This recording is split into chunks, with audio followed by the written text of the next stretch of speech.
श्री राम समर्थ.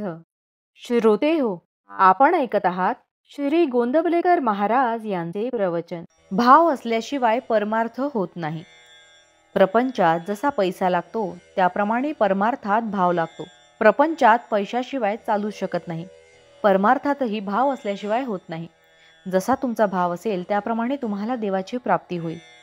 प्रल्हादाला खांबातही देवाची प्राप्ती झाली, तर नामदेवाने दगडाच्या मूर्तीलाही जेवू घातले. तुम्हा सर्वांना गोपींची गोष्ट माहिती असेलच. त्या गोपीला श्रीकृष्णाला जेवण घालायचे होते, पण तिचा नवरा तिला जाऊ देईना. त्यावर तिने सांगितले की हा देह तुझा आहे, परंतु मनावर तुझा ताबा नाही. असे म्हणून ती त्याच्याजवळ देह ठेवून श्रीकृष्णाकडे गेलीच की नाही. त्याप्रमाणे आपण परमार्थात भाव ठेवणे जरूर आहे. पण असे आपण नुसते म्हणून काय उपयोग?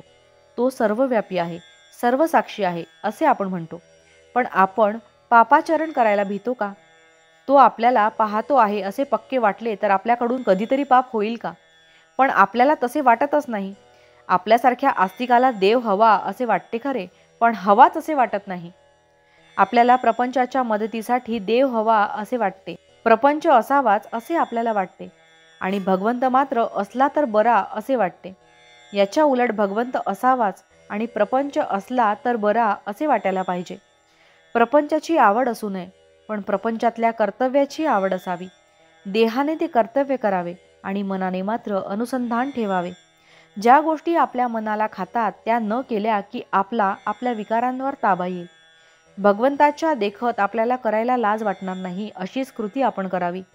ज्यांना व्याप आहे ते लोक रडतात, आणि ज्यांना व्याप नाही तेही लोक रडतात.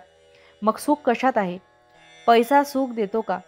पैसा मिळवणे कठीण, मिळाला तरी तो कायम राहील का त्याची शाश्वती नाही. पैशाप्रमाणेच इतर सर्व वस्तूंची गोष्ट आहे. सर्वसुखी असा प्रपंचात कोण आहे? प्रत्येकाचे काही ना काहीतरी गाराणे आहेच.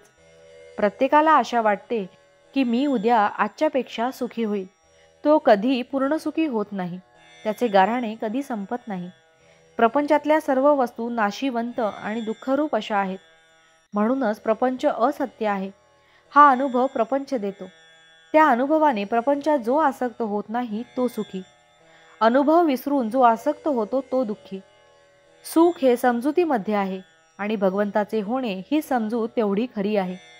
भावार्थ: प्रपंच अनासक्तीने आणि आनंदाने करणे हाच परमार्थ.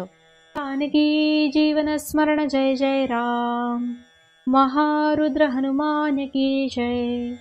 समर्थ रामदास स्वामी महाराज की जय. सब संतन की जय. श्री अनंत कोटि ब्रह्मांड नायक राजाधिराज सच्चिदानंद सद्गुरु श्री ब्रह्म चैतन्य महाराज की जय. जय जय रघुवीर समर्थ.